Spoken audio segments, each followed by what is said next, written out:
Olá, pessoal! Estamos iniciando mais um podcast sobre mentes. Eu sou Fernanda Moraes Eu sou Jéssica, psicóloga clínica. e hoje nós vamos falar sobre um tema bem importante, que é a saúde mental do trabalhador.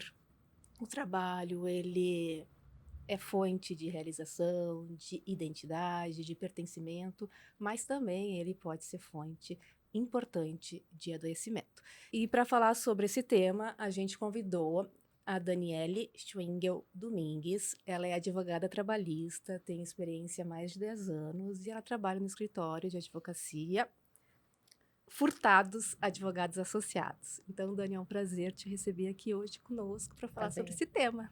Oi, gurias, boa tarde. Muito obrigada por vocês estarem me dando esse espaço para a gente falar sobre um assunto tão importante, um assunto tão corriqueiro que está presente nas nossas vidas, dos nossos familiares, dos nossos amigos, que é a saúde mental do trabalhador, né?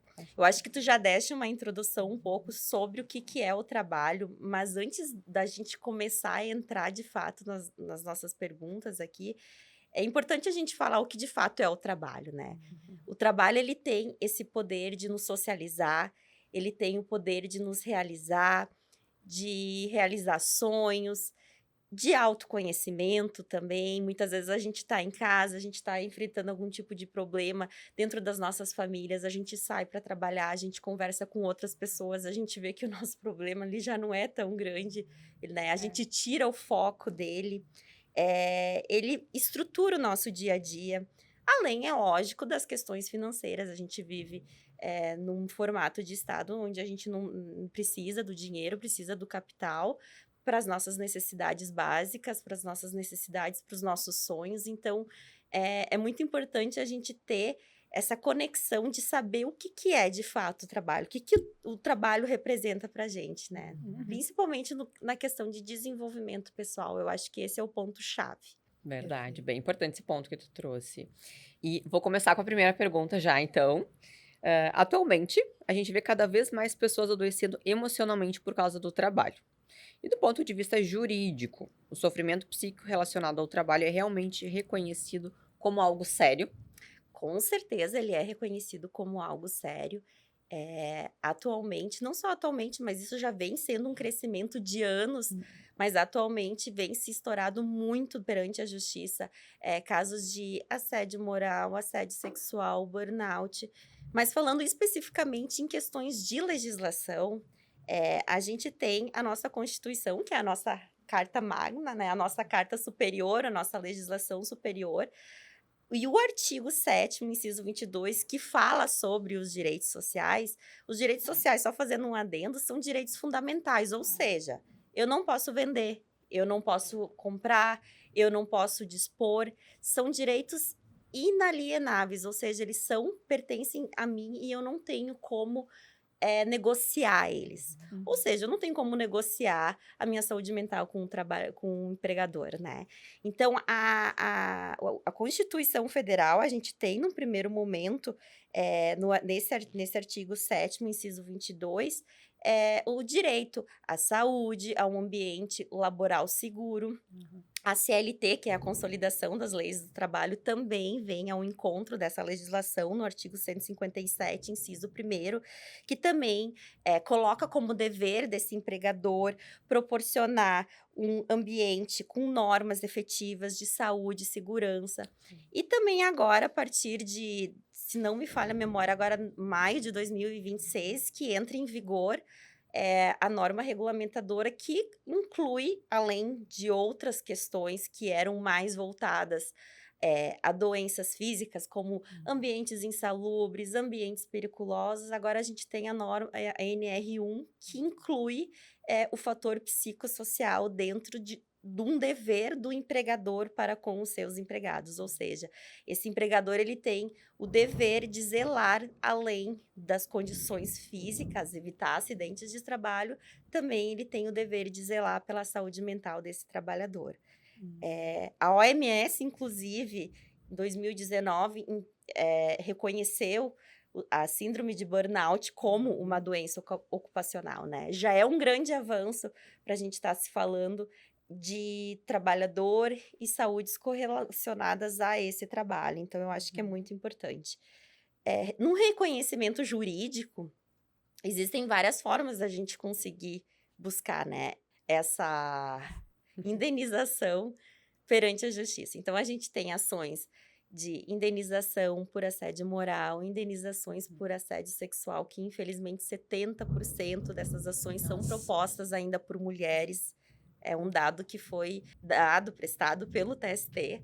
Então, é um dado altíssimo ainda. Sim. Também existem legislações previdenciárias que prevêem um auxílio, acidente e também algumas estabilidades no trabalho. Uhum.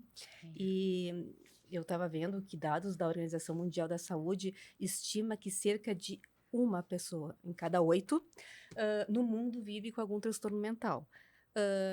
Claro que o estresse crônico ele acaba sendo um fator comum desses transtornos, né? Claro que o estresse ele pode estar presente em diferentes áreas da nossa vida, mas o trabalho é um contexto importante de estresse, né? Então, quando a gente fala da saúde mental do trabalhador, a gente não está falando de algo que é apenas individual, porque até a organização internacional, né, ela reconhece, né, o trabalho como fonte de estresse, de burnout, de Uhum. doença, e então a gente não pode falar, né, de um problema individual quando acaba sendo reconhecido internacionalmente que o trabalho é sim Com uma fonte, certeza. né, importante de Com certeza. adoecimento. Uhum.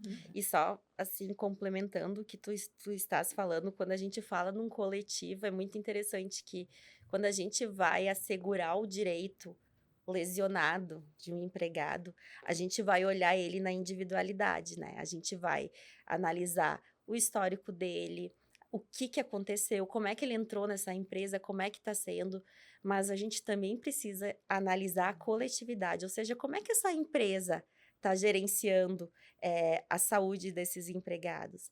Infelizmente, a gente vem crescendo esse número, é um número absurdo, e a gente vê muitas vezes em grandes empresas, empresas em sede nacional, até multinacionais, em que eles terceirizam determinados nichos da sua área para que seja mais prático, para, enfim, por N justificativas, para isenção de alguns impostos, redução de alguns impostos, e acaba que apesar da legislação determinar que essas empresas elas possuem o dever de fiscalizar esse serviço pelo qual ela tomou, muitas vezes elas pecam nessa fiscalização e acaba se tendo um prejuízo imensurável para esses empregados que estão sendo vigiados por empresas que não estão preocupados Uhum. com o seu contexto.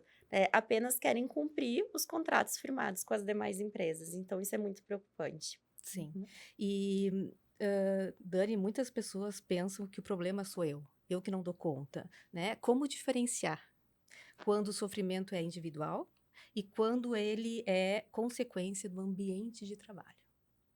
Eu acho que é exatamente isso que a gente vinha Uhum. falando, a construção é em cima disso. A gente utiliza um termo jurídico, mas que ele é fácil de se entender, que é nexo de causalidade ou com causa. O que que isso significa? No momento em que eu recebo um empregado e que vem me narrar alguma situação vivenciado dentro da empresa, o que que a gente tem que analisar num aspecto jurídico? Se essa situação ela é em decorrência de uma predisposição daquele empregado, ou se o ambiente laboral contribuiu para que ele ficasse daquele jeito, ou foi o único contribuinte para que ele ficasse daquele jeito, né. Então, esse olhar, se sou eu que não dou conta ou será que eu sou o problema, a primeira coisa que quando surgir essa dúvida na pessoa, ele precisa buscar ajuda, né, ele precisa buscar ajuda de uma equipe multifatorial, que são os profissionais da saúde e são os profissionais céleres do direito que vão interpretar para ver se realmente será que porque a gente entende, a convivência em sociedade, ela é uma convivência de grande crescimento, mas ela também nos traz desafios diários, Uhum. né. Daqui a pouco eu sou uma pessoa mais sensível que não tolera determinadas posturas, daqui a pouco eu sou uma pessoa mais dura que para mim aquilo não me abala, né. Existe uma linha muito tênue entre tu visualizar essa questão de ser ou não pessoal, ou se de fato está acontecendo em decorrência de um ambiente abusivo. Então, o Uhum. que acontece juridicamente falando? A gente vai pegar aquele caso, a gente vai analisar esse caso e a gente vai olhar num contexto prévio, durante e após. O que está acontecendo?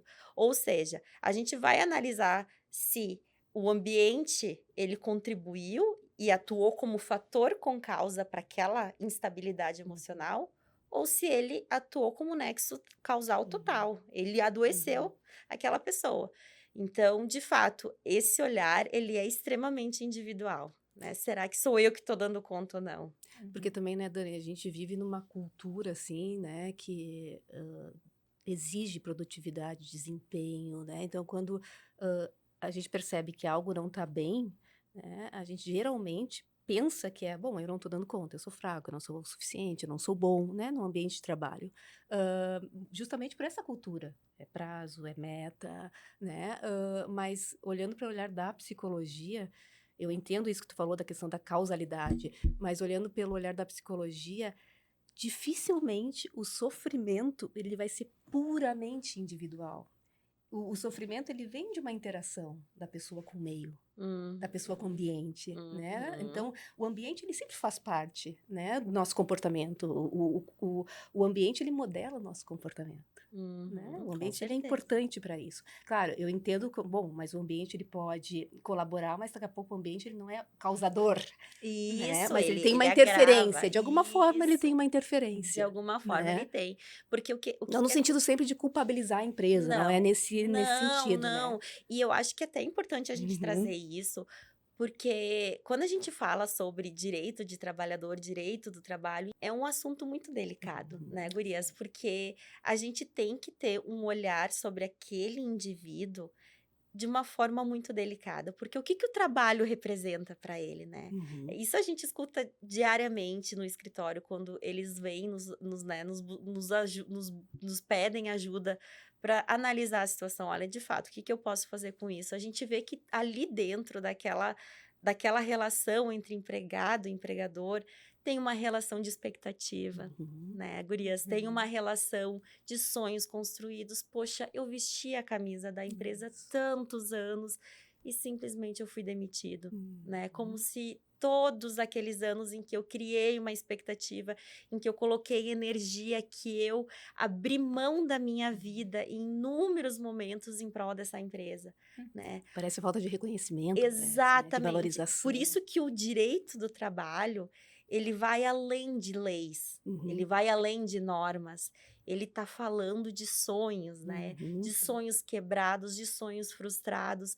Então, volta a dizer, esse olhar, ele é um olhar que tem que ser atrelado a múltiplos uhum. profissionais, né? Claro. A gente Sim. está falando do profissional do direito que vai reparar aquela lesão, a gente está falando do profissional da Uhum, psicologia que vai fortalecer uhum, aqueles problemas, aquelas situações que geraram, né? Então, é realmente assim, o, o, o ambiente laboral ele muitas vezes tu convive mais com os uhum, teus colegas de trabalho do que com a tua família, uhum, né. É. Vamos pegar os próprios funcionários de aviação, uhum, né, eles tomam café da manhã com aquela tripulação, é um convívio constante. E se tu estás inserido num ambiente laboral em que ele, por alguma razão, é tóxico, nossa. ele te Uhum. afunda. É um paradoxo do trabalho, porque o trabalho ou ele te leva a uma evolução e uma satisfação Uhum, imensa, ou ele te destrói, Uhum. né. exatamente. E ele gera consequências para o resto da vida. Com Uhum. certeza. Por Não, esse e prazer e adoecimento, né? Exato. o que tu falou é muito, muito certo, assim, porque o que eu trago para muitos dos meus pacientes, assim, que estão sofrendo em relação a isso, trazem muito sobre o trabalho, né? Demanda de trabalho quase sempre aparece. E é isso, assim, é isso que tu trouxe. A gente vive a maior parte do nosso dia, muitas vezes a nossa semana, no nosso trabalho, né? Convivendo com aqueles colegas, com aquelas pessoas. Então, como que não vai interferir no nosso Uhum. psicológico? Não tem como Não não. tem E às vezes a como. pessoa se sente culpada, mas não, tá tudo certo. O ambiente que tu convive, como é que isso não vai te afetar? Né? Não tem Uhum, como.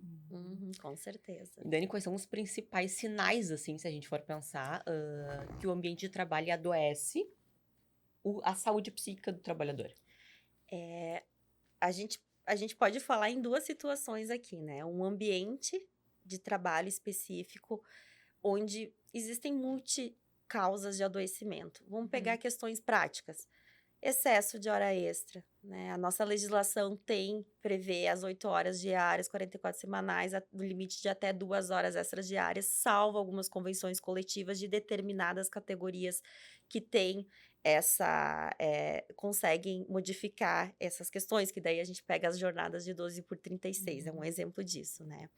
Mas um ambiente em que há metas abusivas, vamos pegar o trabalhador que recebe, que a remuneração dele não parte de um salário fixo. Ele é comissionista Uhum. puro, ou seja, ele precisa vender, né? Uhum. E a forma pela qual são impostas essas metas, e muitas das vezes essas metas elas são retificadas ao longo do mês, ou por falta de estoque, ou porque não quer, né, por alguma razão não vão mais vender aquele determinado produto. Vocês conseguem imaginar o quão a cabeça de um empregado fica tendo que sustentar a sua família e tá tendo esse tipo de mudança ao longo do trabalho?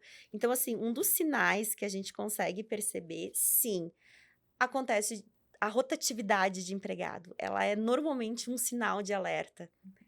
Quando se tem dentro de uma empresa uma rotatividade absurda de trabalhadores, é um sinal de alerta que muitas vezes tem algum gerenciamento ali que está sendo equivocado, que está sendo abusivo. Falei das horas extras. Quando o empregado começa a apresentar sistematicamente atestados de psicólogos, de psiquiatras, a gente percebe que ali já está tendo um abalo psíquico nesse funcionário. Uhum. Então, é uma série de fatores. O ambiente laboral, muitas vezes acontece de eu estar dentro do meu sofrimento e externalizando ele, mas o meu colega, muito embora esteja abalado, ele não fala. Isso é um ponto que é muito chato dessa nova cultura da felicidade, dessa nova cultura do bem-estar, de que nós somos perfeitos, de que nós somos inabaláveis e que nós temos uma produção absurda, né? Isso não existe, mas isso existe também dentro do meio corporativo, né? Ao mesmo tempo que eu olho e penso, bah, mas parece que eu sou o problema, né? Eu olho e tá todo mundo bem, mas no fundo é uma série de pessoas que estão sofrendo isso. A gente pode ver normalmente quando existem vários casos de denúncia no Ministério Público do Trabalho, né? Onde um denuncia, vários tomam a coragem e vão e denunciam. Então, são vários sinais, pequenos sinais. E uma coisa que eu acho muito interessante, que eu acho que é importante a gente falar, é que às vezes, e eu acho que vocês têm muito mais propriedade para falar sobre isso, quando a gente está adoecido emocionalmente, a nossa capacidade cognitiva, ela fica tão diminuída, tão reduzida, que a gente não consegue perceber determinados sinais, né? Tu não percebe que aquele ambiente está corrompendo os teus princípios, os teus valores. E nesse momento, é importantíssimo que a família, os amigos que estão vendo o comportamento diferente, alertem a esse trabalhador. Sim, porque às vezes quem está dentro do contexto não consegue enxergar Não com enxerga. clareza o que está acontecendo. Porque daí Verdade. ele vai levar para o pessoal. Bom, o problema sou eu, Isso, que é aquilo que a exatamente. gente estava falando, né? Eu que não tô dando conta. Acaba normalizando, né? Normaliza. E isso a gente vê muito. Como é que eu, na condição de familiar, vou notar? A gente percebe, né? Uma irritabilidade maior, um cansaço, uma A falta de exaustão. vontade de querer socializar, a pessoa não consegue se desconectar do trabalho, né? Tá toda hora no celular. Tá em casa, tá pensando no trabalho, nos problemas, nas Isso! pendências. Nas pendências, o que eu posso fazer para melhorar. Então, assim, Sempre em alerta, penso. sempre alerta, né? Então, nesse sentido, eu acho que é importantíssimo quem está ao redor de uma pessoa que está apresentando sinais de adoecimento ocupacional, que ajude essa pessoa, né? A sair dessa inércia de não conseguir se mover perante esse turbilhão de acontecimentos laborais que está acontecendo, né? E também, né, Dani, por outro lado, tem aquelas pessoas que, por necessidade, acabam se adaptando ao sofrimento, né? Assim, no sentido, Eu sei que eu deveria sair dessa empresa, eu tô adoecida, Uhum. mas eu não tenho como sair, né? Porque sustenta a família, porque tem responsabilidades, porque tem projetos, porque tem contas, né? Então acaba se adaptando àquele sofrimento por conta de tudo isso que eu falei. Mas o quanto isso é importante, às vezes a gente não encontra saída. Quem está sofrendo, né, passando por uma situação difícil, não encontra saída. Como é que eu vou fazer? O que que eu vou fazer, né? Quais são os caminhos possíveis? Então, por isso que é importante, assim, buscar uma ajuda profissional, uma orientação profissional, ou então dividir com um amigo, dividir com a família, pensar juntos, né? Saídas a médio e longo prazo, como é que eu posso fazer para sair desse ambiente que está me adoecendo? Com Né? certeza. Porque muitas vezes é isso, assim, a alternativa é, bom, buscar um novo espaço de trabalho, porque às vezes é até uma questão de cultura de empresa, Encarar o né? desconforto, né? Exatamente. Então, eu acho que isso é importante, assim, a gente não se adaptar ao sofrimento, porque nenhum trabalho merece, né? A nossa saúde É, mental. nem sempre a gente tá bem, né, gurias? Nem sempre um gestor vai estar num bom dia, né? Nem Uhum. sempre um gerente vai estar no bom dia. E aí é que entra um pouco essa explicação do que de fato é as doenças ocupacionais, né?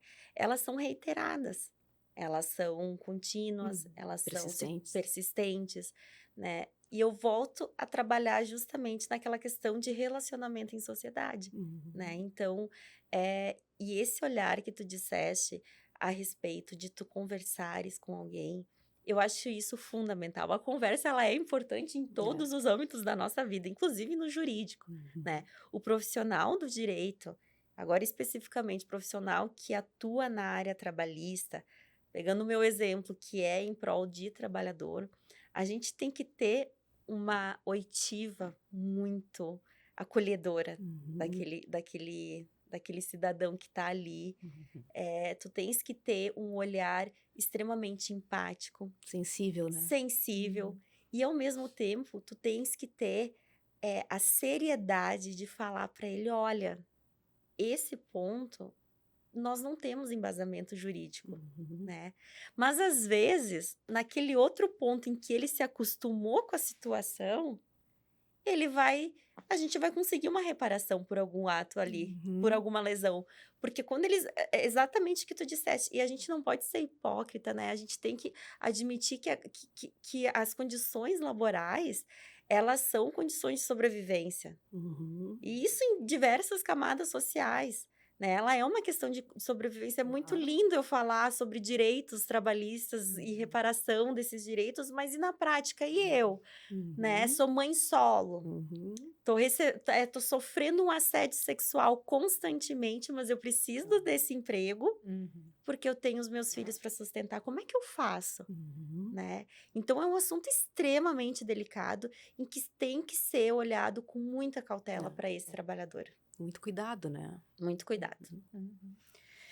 E, Dani, eu acho que tu já falou um pouquinho, né, sobre isso, mas existe uma linha invisível entre o trabalho exigente e um trabalho abusivo, né? E como perceber quando essa linha foi ultrapassada? Uhum. Aqui a gente tem que entender que existem várias formas de trabalho e determinados trabalhos, de fato, se tem uma exigência maior, né, por sua complexidade, seja ela uma exigência física, Uhum. no sentido de movimento do corpo, ou intelectual, né? Existe sim a peculiaridade de cada trabalho. Mas como é que eu vou saber se aquilo já está Uhum. ultrapassando a linha, dos limites legais? Muitas das vezes acontece de eu estar sendo responsabilizado por situações que não estão ao meu alcance, né? Isso é uma situação que tu consegues perceber muito. É um empregador que delega a mim questões que já não estão mais ao meu alcance, mas que eu preciso cumprir, Uhum. né? Eu preciso cumprir. Outra questão que eu acho muito importante e que vai ao encontro daquilo que a gente estava falando sobre a nova realidade, né? Os teletrabalhos, que são trabalhos em que os empregadores, né? Aliás, as empresas, elas vendem uma falsa liberdade para esse trabalhador. Tu vai ter a tua liberdade na jornada de trabalho, tu não precisa cumprir horários. E ela coloca esse trabalhador todo em cargo trabalhista. Ele tem que gerenciar a vida pessoal dele, ele não vai ter hora extra, porque ele vai trabalhar 24 horas. Ele vai atender o cliente se for necessário no final de semana, ele vai responder o e-mail até meia-noite, né? Isso são tudo situações em que não, só um pouquinho, né? Eu tô perdendo já toda a minha liberdade. E é muito interessante, gurias, que dentro desse cenário todo, existe um dano que a gente chama na Justiça do Trabalho, que é a indenização por um dano existencial. O que que é isso? O dano existencial, uma vez eu comprovado, né? Eu comprovei que eu fazia horas extras absurdas, que eu estava 24 horas conectada ao meu labor, ou seja, esse cenário, ele me privou da minha convivência social. Eu perdi a apresentação do meu filho porque eu estava trabalhando, né? Mas nesse sentido, quando for exigência da empresa. Quando for exigência da É. empresa. Isso Nesse, é importante, né, Dani? isso, Porque não. tem pessoas que ficam lá trabalhando até tarde, passam o final de Não. semana por questões, Não, a né, gente pessoais. quando a gente fala de doença ocupacional, a gente fala de uma exigência do empregador, né? Sim, existem muitas pessoas que acabam utilizando dessas prerrogativas, talvez, da lei, né? Dessa proteção que, de fato, é válida ao trabalhador, em prol de alguma coisa que não...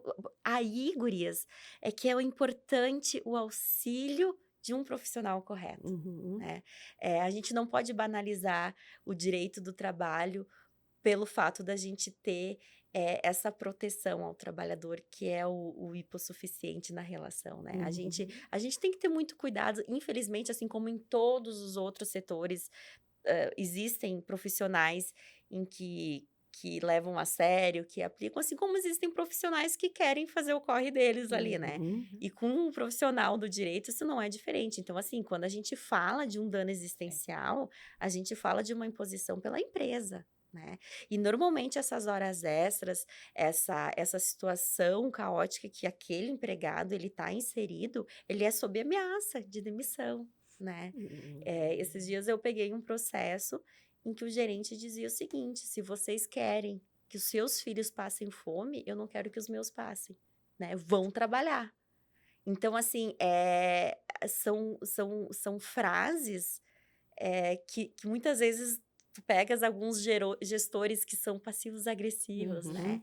Eles acabam te dando ali um elogio, mas já te dão uma cutucada, mas assim, né?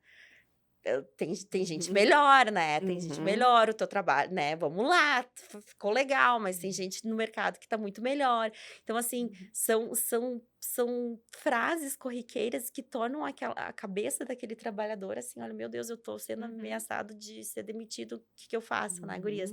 O que é esse dano existencial? Uma vez comprovada essa realidade laboral, inserido no processo esse pedido de dano existencial, ele já é automático pelo fato dessa privação de convívio social, de convívio com a família, né? É uma pessoa que viveu como se fosse um robô estritamente para aquela empresa. Então, existe essa modalidade, né? Lógico que é tudo com base em, né? Perante a justiça, a gente tem que provar, a gente prova através de testemunhos, através de perícias médicas, psíquicas, se for o caso. Então, sim, existem essas possibilidades, né? E, Dani, quando o trabalho invade todos os momentos da vida, assim, todos os espaços, já falou sobre isso um pouco, mas existe um limite legal para isso? É exatamente aquilo que a gente estava conversando, né, gurias? Existem algumas... Vamos trabalhar, assim, para que o nosso ouvinte, ele entenda na sua prática e talvez se identifique, né? Existem os trabalhadores autônomos, né? Existem os trabalhadores que têm um registro de horário, ou seja, eu preciso controlar a minha jornada de trabalho, vou bater meu ponto. E existem determinados empregados que possuem determinado cargo, como que tem uma previsão no artigo 62 da CLT que diz, olha, nesses casos não precisa de um controle de jornada, né?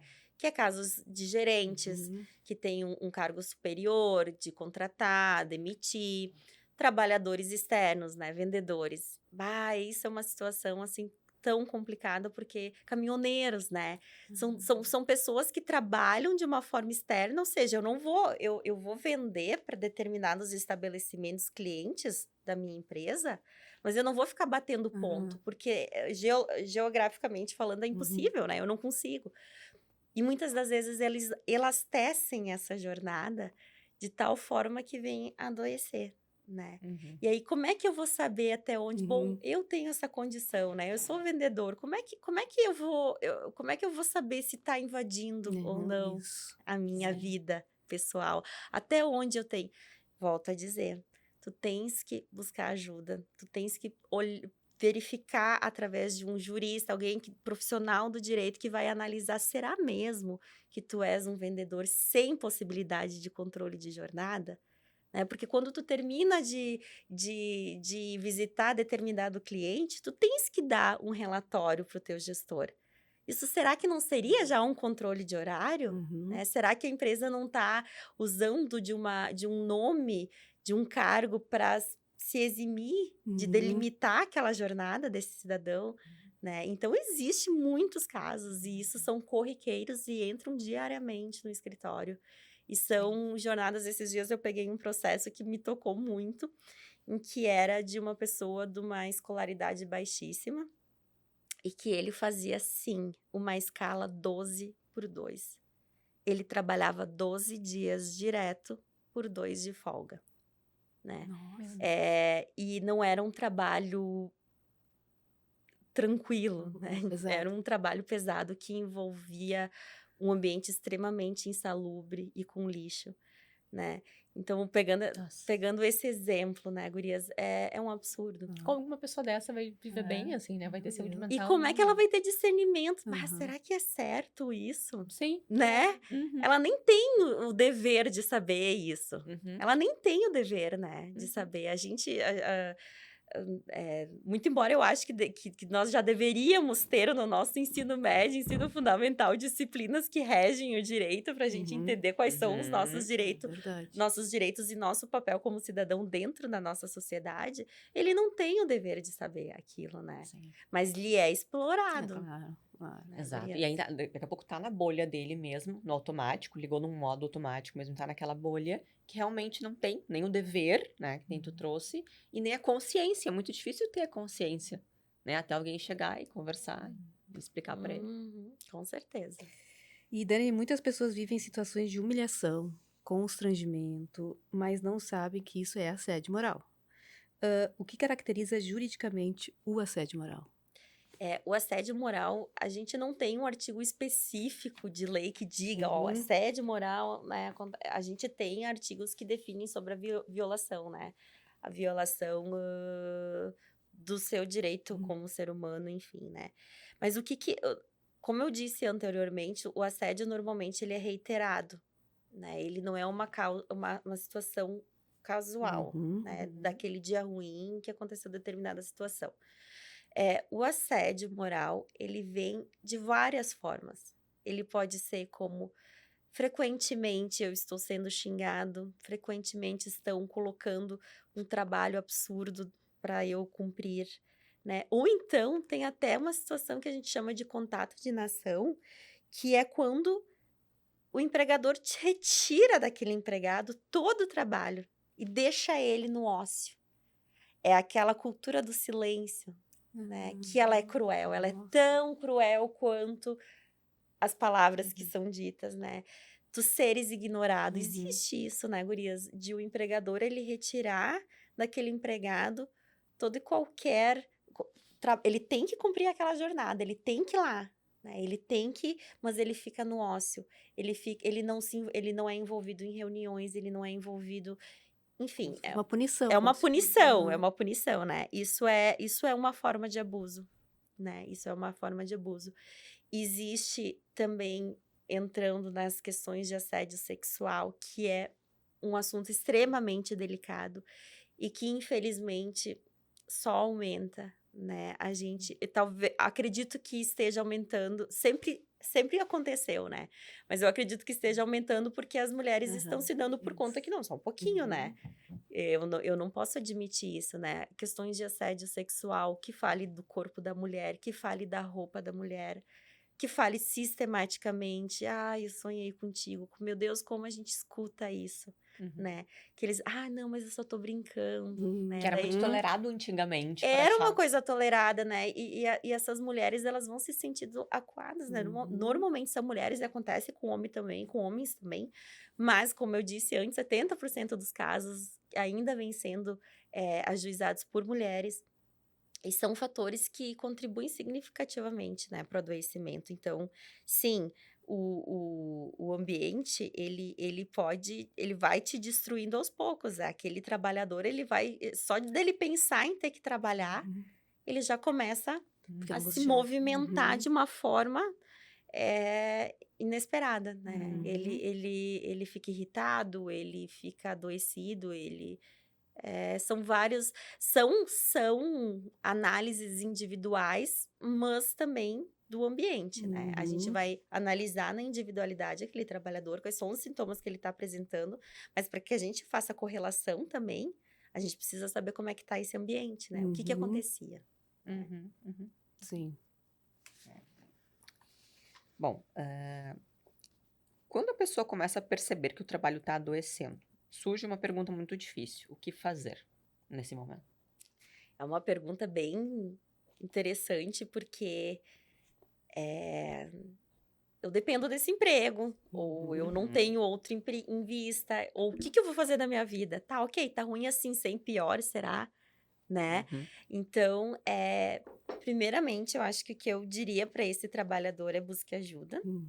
Ajuda, quando eu falo ajuda, é informação. Isso. Né? Ajuda, ela se pauta na informação.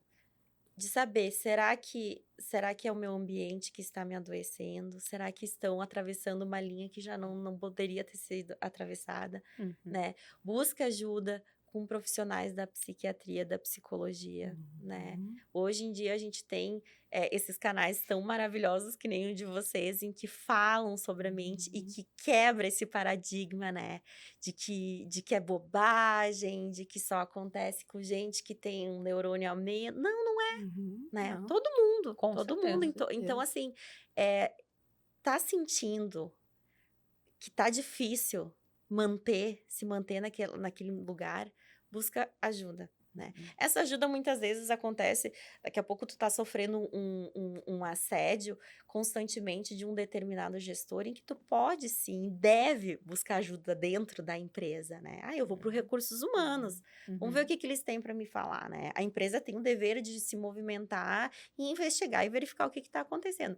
Mas suponhamos que esteja acontecendo lá com aquele mercadinho em que o meu assediador é o meu próprio chefe. Né? O que fazer nessa situação? Bom, daí tu tens que buscar ajuda fora, né? Tu vai ter que buscar subsídio emocional, subsídio jurídico para tentar solucionar aquela questão.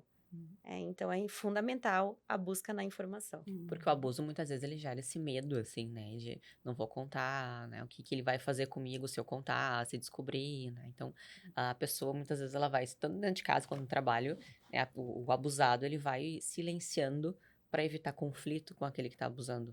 Dependendo do nível, assim, mais grave ou menos. Com certeza. Medo, às vezes culpa, vergonha, né?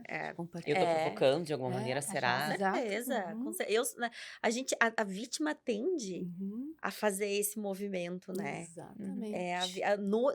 Como se ela provocasse qualquer tipo de... Primeiro se olha, né? Peraí, será que eu tô? É aquela história do estupro, né? A mulher, mas o que ela fez para causar isso, né? É muito duro. automático, isso. né? É automático, é muito duro isso. Muito. E quando de fato acontece uma situação verdadeira em que ocorreu isso, a vítima tende a se autopunir, né? Ela tende a não, eu sou o problema, né? Não é. Não é o problema, né? Por isso que a informação Outra é vez, importante, até né, mereço isso. Acaba duvidando da própria capacidade. Claro, muitas vezes, né? claro. Sim. Com certeza, com certeza. E, Dani, muitas pessoas têm. Bom, falamos um pouco sobre isso, mas muitas pessoas têm medo de falar, de denunciar ou até de buscar ajuda por receio de perder o emprego, como a Jéssica falou antes. O que tu diria para esse trabalhador que está sofrendo, mas se sente sem saída? Eu lhe entendo. Uhum. É um medo compreensível. Uhum. Muitas vezes eles falam, mas eu nunca entrei na justiça contra ninguém, né? É tão delicado, né? Envolve tantas camadas dentro dessa pessoa, mas eu acho que é aquilo que eu sempre digo, que é o que a gente luta no nosso dia a dia. A gente tem direitos, nós como cidadãos, nós temos direitos e deveres, mas os nossos direitos fundamentais, eles não podem ser violados. Né? Eles não podem, a gente não pode delegar a nossa saúde física, a nossa saúde mental a ninguém, né? Não Porque podemos sofrer em silêncio. não pode, porque a gente paga um preço muito maior, né? Tu vais guardar, tu vais silenciar, o silêncio vai aumentar dentro de ti, esse problema. E lá na frente, tu vai ter uma situação muito mais agravada, muito mais difícil de ser solucionada do que se tu tivesse buscado lá na raiz. E até doenças psicossomáticas, muitas vezes, né? O Exato. corpo, ele manifesta. Ele muitas manifesta, vezes, né, as próprias doenças autoimunes, né? As Total. doenças sistêmicas são decorrência do nosso corpo gritando chega, Exato. né? Então, se tem que, vou ver até onde vai dar. Não queira, Uhum. né, pagar para ver. Uhum. Porque muitas vezes tu não tens mais como reparar aquele dano. Então, realmente, eu digo para esse trabalhador, sim, eu entendo. É um medo genuíno, é um medo que acomete a maioria dos nossos trabalhadores. Mas antes disso, tu tens que pensar em ti, né? Porque eu sempre digo o seguinte, eu vou, né, depois eu vou, como é que eu vou ficar? Vão pesquisar o meu nome, vai ver que já tem processo. Ok, mas tu estás dentro daquele processo buscando uma reparação de um direito teu. Né? Se tu estás com um profissional sério do direito que está em busca da reparação, não tem o que temer. Né? A empresa vai me questionar, sim. E existem outras situações, dependendo da gravidade, em que se a gente pede o segredo de justiça. Né? Tu não vai, porque o processo ele é público. Mas eu não vou expor uma pessoa que sofreu um assédio sexual humilhante num processo em que qualquer cidadão possa ter acesso. Não, Claro. eu vou pedir o segredo de justiça para conseguir, né, proteger aquela vítima. Então, sim, eu acho que... E outra, né? Buscar ajuda não é uma decisão definitiva. É uma decisão construível. Né? Bom, vou me fortalecer emocionalmente com uma rede de apoio com psicólogas, por exemplo. Vou me fortalecer primeiro vou virar a chave, vou buscar novos horizontes, mas eu preciso desse dinheiro, ok. Né? Organizar, planejar. Vou me organizar. Eu entendo, né, gente? Isso é uma realidade linda que na prática, às vezes, ela não é alcançada, né? Principalmente para pessoas que não podem se dar ao luxo de muitas vezes pagar uma terapia, né? Temos acesso pelo SUS, né? E agora eu não tenho como falar com categoria, mas eu sei que existe o acesso a psicólogos pelo Sistema Único de Saúde, mas eu não sei como é que funciona, eu não sei também tem até clínicas, escolas que fazem atendimento social. Nas faculdades. As próprias faculdades, né, gurias? Uhum. Então, eu diria isso, assim. Mas, assim, eu acho que o principal, assim, não deixa ver o que vai acontecer. Sim. Eu acho que isso é o principal, né? Fale, né? Tire de dentro de você esse sofrimento. Compartilha. Não, e agora, te ouvindo falar, eu pensei, além da pessoa não ter condições financeiras, às vezes, de pagar um psicoterapeuta, pode ser que ela tenha uma rede de apoio ruim. Assim, né? Dentro de casa é ruim, ninguém apoia, ninguém ouve muito, tu não é validado com o que tu fala. Aí se torna mais difícil tu falar. Porque aquela coisa, se eu falar, ninguém vai me validar, assim, né? As pessoas não vão me ouvir, ninguém vai me ajudar. Então, eu vou continuar aqui. Então, tem que ver muito essa questão da rede de apoio também. Quem são as pessoas que estão em volta de ti. Por isso eu digo fortalecimento individual, né? Quantas vezes a gente já ouviu histórias de pessoas que fizeram transição de carreira e que estavam numa carreira ganhando um bom salário, com padrão de vida altíssimo, mas que estavam infelizes. Nossa, muito Vou comum fazer, né, isso. gurias? Aham. Trabalham isso com vocês provavelmente Com certeza. durante muito tempo em consultório, né? Uhum. Quero fazer minha transição, mas daí vem a questão financeira. Tá, Exato. ok, ajeita ali a questão financeira. Eu vou fazer a minha transição, mas daí eu quero. Aí vem um julgamento. Uhum. Aí vem aquele próprio preconceito Uhum. da pessoa, né? Uhum. Isso existe no meio Muito. laborativo, muito, Muito. né? Então, O próprio medo da mudança, seja ela qual for. o próprio. Porque que nem tu disseste, a gente se acostuma com a dor, né? Olha que Exato, bizarro com isso, né? certeza. A gente se acostuma com a dor. Não, Uhum. não, nós não fomos feitos para sofrer. Claro que o sofrimento faz parte do crescimento humano, mas ele tem que ser uma exceção. Exatamente. Né? O sofrimento Não é do a regra. trabalhador, ele não é, ele pode ser, ele é a exceção, ele não é a regra, Uhum. como tu bem disseste, né? Exato. E às vezes tu te acostuma, tu falou isso, né? Às vezes tu te acostuma com um ambiente tóxico, porque na tua família, né? Tu convivia num ambiente tóxico. Então tu vai te adaptando mesmo, né? A gente vai se adaptando com a dor, mas às vezes essa dor já é familiar pra ti, né? Então Uhum. tá tudo certo, tá tudo familiar aqui, eu não preciso sair daqui, Uhum. né? Então tu vê como é louco isso, né? É complicado a gente entender tudo isso. Mas é isso, é buscar ajuda e se informar. Eu acho que é um caminho importante aí. Com certeza. A educação, a informação são tudo que a gente adquire de autoconhecimento, né, gurias? Isso é tão fundamental Muito.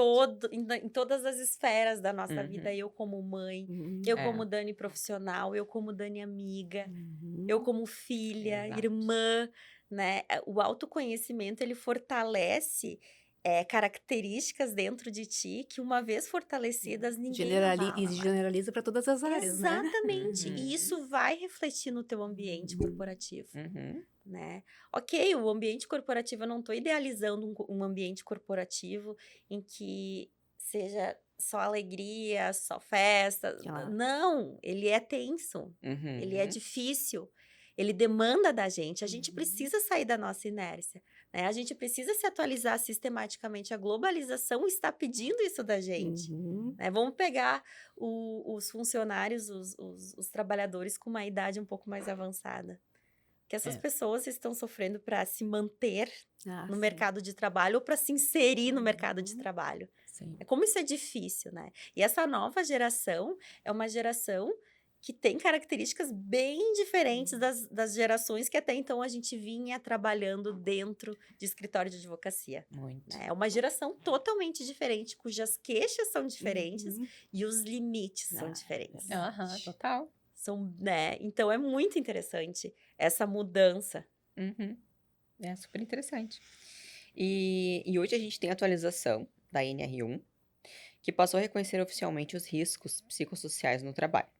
Como você vê essa mudança e o que ela representa no reconhecimento da saúde mental como um direito do trabalhador? Ela é muito interessante, essa mudança, ela veio para agregar de uma forma absurda, porque o que que acontece, né? O que que são as normas regulamentadoras? Elas colocam diretrizes de como aquele empregador vai lapidar o ambiente de uma forma segura, de uma forma que não seja insalubre, né? Vai fornecer treinamentos para, por exemplo, manuseio de uma determinada máquina, equipamentos de proteção individual, coletivo. Isso é o conjunto de normas que prevêem essa proteção ao nosso trabalhador. E quando a NR1 entende que as doenças psicossociais também são de responsabilidade dessa empresa, o que ela está dizendo aqui? Olha, empregador, né, tu tens que também propor, através de medidas internas, um ambiente emocionalmente seguro para o teu trabalhador, né? E eu visualizo isso até como uma forma legal e célere de evolução do próprio negócio, né? Uhum. Um trabalhador que vai e faz o seu efetivo com prazer, com felicidade, aquele empresário, ele vai ter o reflexo disso positivo, né? Com certeza. Então, como é que essa norma ela vem? Ela vem no sentido de, ó, empresas, vocês precisam agora buscar subsídio. Como é que eu vou buscar, né? Bom, daí não tá dentro da minha seara, mas alguns pequenos exemplos. Oitiva de funcionários na sua individualidade, pesquisas de satisfação dentro da empresa, um RH forte, um RH atuante, um RH que vai buscar solucionar aquela demanda, que vai ouvir o que aquele empregado tem a falar, vai receber, vai acolher e vai materializar, Isso. se necessário, né? E tanto é que essa norma regulamentadora, número 1, ela vem e ela vai e haverá fiscalização das empresas para que se de fato estão sendo efetivos essas novas mudanças, né? O Ministério do Trabalho, eu acho, né? E o Ministério, e eu acho que é importante falar, já falando desses órgãos públicos, né? Além da gente ter toda a questão do Ministério do Trabalho, que envolve essas questões pertinentes, a gente também tem o Ministério Público do Trabalho. O Ministério Público do Trabalho, ele tem uma atuação muito importante na relação de emprego. É aquele órgão que vai lá fiscalizar se tem um trabalho análogo de escravo. É aquele órgão que vai receber a denúncia do trabalhador e que vai lá e vai fiscalizar. Então, assim, o trabalhador, ele não está sozinho, né? O trabalhador não está sozinho.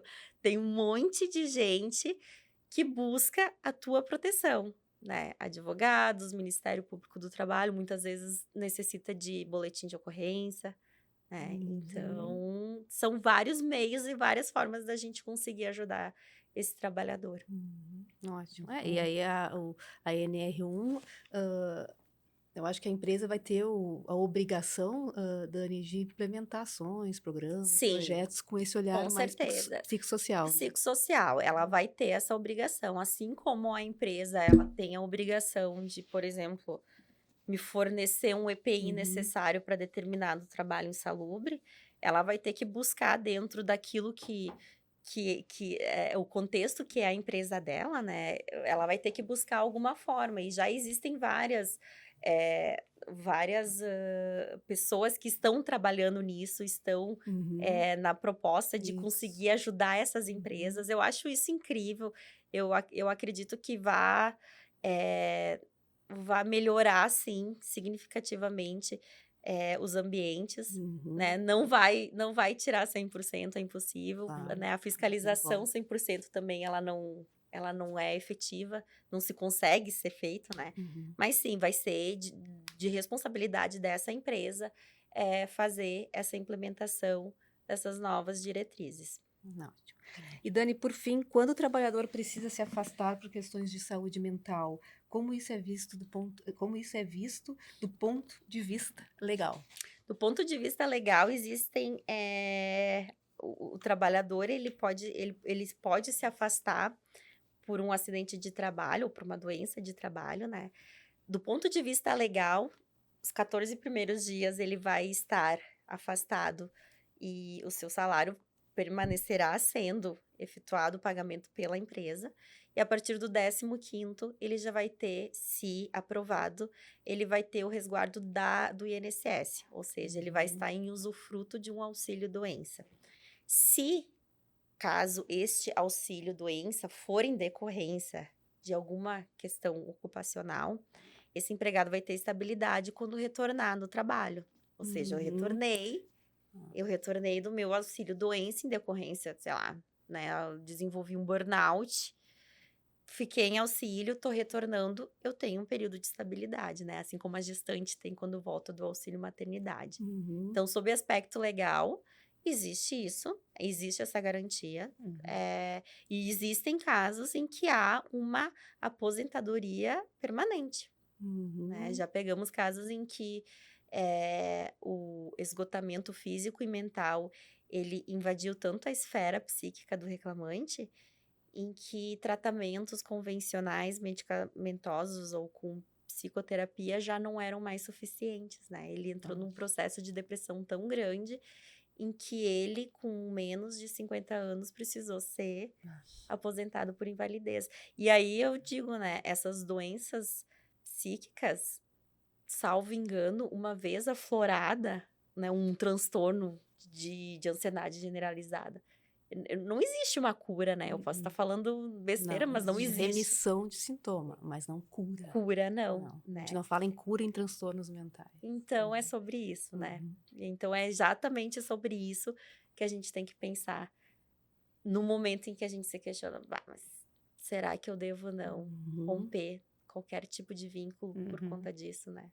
Então, E também, né, Dani, aquelas pessoas que têm que se afastar, né, por uma questão, enfim, até legal ou emocional, eu percebo que vem muitas vezes uma culpa, assim, né? Eu tenho que me afastar, me sinto culpada, impotente muitas vezes, né? Mas eu convido essa pessoa a olhar assim, bom, mudar, ao invés de sentir, né?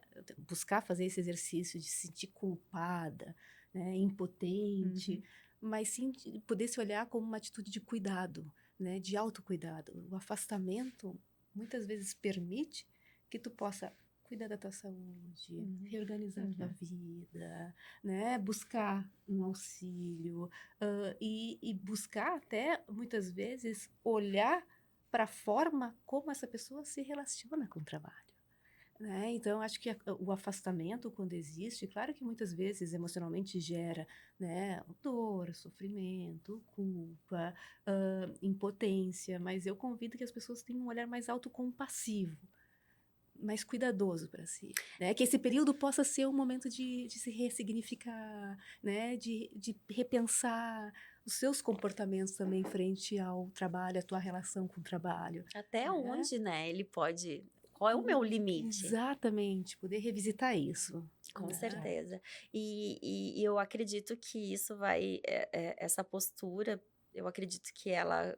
a passos lentos, mas ela vai conseguir ser Consegue. disseminada entre as Uhum. pessoas, porque com certeza a pessoa que se deixa invadir por um abuso dentro do seu trabalho, ela também é vulnerável na sua esfera pessoal, Uhum. né? Uhum. Ela vai abrir para abusos em todas as suas relações, né? Não é só no trabalho. Ela vai ter, então, no momento em que tu acolhes e entende que tá tudo bem esse afastamento, que tu não és fraco, Uhum. que tu não é pior do que ninguém, mas que naquele momento tu precisou, isso já é um ato de grandeza, Exato. de amor Uhum. próprio Exato. e de entender que não, eu sou um profissional, eu mereço dignidade, eu sou, né, eu faço aquilo que eu faço com capacidade. Exato. E é só um momento Eu preciso me que cuidar. eu preciso me né? cuidar. E que Uhum. isso acontece com todo mundo. Exatamente. Né? Não tem ninguém que fique forte o tempo todo, toda hora. Isso não existe. E agora a importância dessa pessoa buscar informação e até cuidado, né? Porque agora, ouvindo vocês falarem, eu pensei, e as pessoas que não sabem se cuidar? Sabe aquelas pessoas que não sabem dizer não, que não sabem observar os seus próprios limites? Então, eu não sei me cuidar, eu não aprendi a me cuidar, sabe? Então, a importância também da gente poder ouvir um pouco mais, ouvir um podcast, conversar com alguém ali que entenda um pouco mais sobre saúde mental, né? Até para desenvolver isso, né, Jéssica? Porque a pessoa que não sabe se cuidar, não sabe dizer não, não consegue dar limite, são geralmente as pessoas que são mais abusadas. Né? Exato, é mais fácil de serem abusadas. Então, por isso que é importante, porque aí eu sou, né, abusada, entre aspas, não falo do abuso sexual, né? Não, São moral. abusadas num relacionamento amoroso, são abusadas numa relação de amizade, são abusadas numa relação profissional, né? São abusadas dentro da família, né? Então, acho que é importante desenvolver esta habilidade também. Né? Pois é. E para desenvolver essa habilidade, muitas vezes, é psicoterapia, né? Sei lá, ir atrás disso de alguma maneira. Conhecimento, porque é um pouco difícil. podcast, Exato. hoje a internet, né? A internet, ela te possibilita um campo absurdo, né? Nossa. E eu acho que, assim, eu acho que é muito importante a gente falar desse grupo de pessoas que não tem muitas vezes, essa rede de apoio ou esse próprio discernimento, né? A gente tem que olhar para elas, né? E elas estão em todos os cantos. Porque elas estão sozinhas, Elas né? estão sozinhas. E eu acho que a gente tem que, sim, a internet, essa expansão de informações, ela vem de uma forma muito positiva para a gente conseguir aprender várias áreas que antes a gente talvez não teria oportunidade. É aquilo, né? Eu tenho um psiquiatra que eu adoro muito e que eu, né, faço acompanhamento. E ele sempre diz, o ideal não existe, né? A gente idealiza performances, a gente idealiza realidades em que são inalcançáveis. Mas a gente também tem o poder de, bom, ok, essa é minha realidade. O que eu posso fazer com ela? Eu não tenho, nesse momento, condições de arcar com umas consultas particulares. Existe conteúdos bons no YouTube, onde tu podes ter acesso. Existe alguns órgãos públicos que também vão te fornecer, ainda que de uma forma talvez não ideal, Claro. né? Mas já é um caminho. Então, assim, sim, existe, né? Basta a pessoa fazer esse movimento, né? De buscar essa ajuda. E assim, ninguém faz por nós, né? Exatamente. Ninguém faz por nós. Não adianta a gente estar, né, aqui falando, debatendo, se a pessoa que necessita daquele movimento, ela não agir. Então, a gente precisa de ação. Exatamente. Completamente. E para quem está nos ouvindo e que não tem condições, né, de fazer um atendimento psicológico, pode entrar em contato com os nossos Instagrams, que a gente se responsabiliza de passar, né, os locais que têm Sim, com atendimento, certeza. ou, enfim, clínicas, escola que cobram um valor bem acessível conforme a renda. Com certeza, isso aí. E aproveitando o gancho, né? A mesma coisa, a recíproca é verdadeira, né?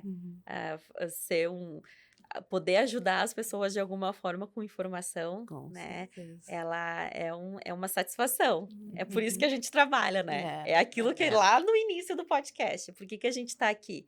Sim, porque a gente tem, né, os nossos compromissos financeiros, mas porque a gente está se realizando, né? Exatamente. Vocês poderem ajudar as pessoas da forma como vocês ajudam, eu poder usar a máquina jurídica, o direito como forma de ajudar aquela pessoa que está com o direito lesionado, não tem preço. É um valor, né? É um valor e que me impulsiona a cada vez querer crescer mais. Exatamente. Bom, Dani, quero te agradecer pela tua participação, pelo teu conhecimento, pela tua forma clara, segura Ai, de que passar bom! esse teu conhecimento. E, enfim, pedir para quem esteja nos acompanhando que possa seguir, curtir, comentar, compartilhar, para que esse conteúdo possa chegar em mais pessoas. Isso aí, gente. Até o próximo episódio. Muito obrigada, Dani. Gurias, muito obrigada. Eu fiquei muito feliz. É o meu primeiro podcast. Ai, que bom. E falar sobre um assunto tão delicado que eu gosto tanto. Eu tenho uma irmã que é psicóloga, então a gente troca muita figurinha, né? A gente volta e meia tem uns insights. Eu acho que é porque aconteceu isso na nossa infância, né?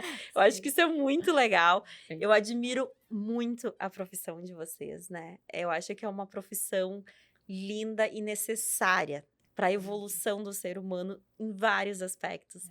Né? Eu gostaria de agradecer a Fê, que além de tudo, nós somos grandes amigas, nossos filhotes estudam juntos. São dois Arthur. Dois Ai, que Arthurs. amor. E nasceram com uma semana de diferença, né? E da mesma E da mesma obstetra, ou Olha seja, nós só. temos muitos vínculos.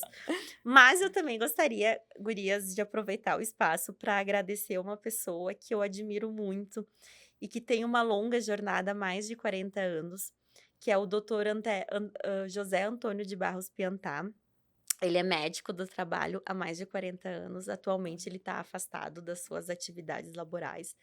Mas ele também, né, me ajudou a elaborar esse conteúdo de uma forma mais clara, mais coloquial, para que a gente conseguisse atingir várias pessoas, né? Gostaria muito de agradecer também aos meus colegas de trabalho, que sem eles isso também não estaria sendo concretizado. Eu trabalho num escritório de advocacia que tem 30 anos de especialidade em justiça do trabalho previdenciário e outros campos, atua tanto em Porto Alegre, quanto no Rio Grande do Sul, quanto em São Paulo, quanto no Rio de Janeiro, no Nordeste. Então, sem eles, eu também não poderia materializar os meus ideais. Mas existem duas pessoas específicas que eu tenho que agradecer, porque ficaram muito felizes que a mamãe apareceu no YouTube. Que é o João, Pedro e o Arthur, que são os meus filhos que eu amo mais que tudo nessa vida. E eles são incríveis, então gostaria de agradecer e mandar um beijo e dizer que eu amo muito vocês. Ai, que coisa Um beijo maravilhosa. para eles também. Muito obrigada, Dani. Obrigada, Obrigadão, gurias. Dani.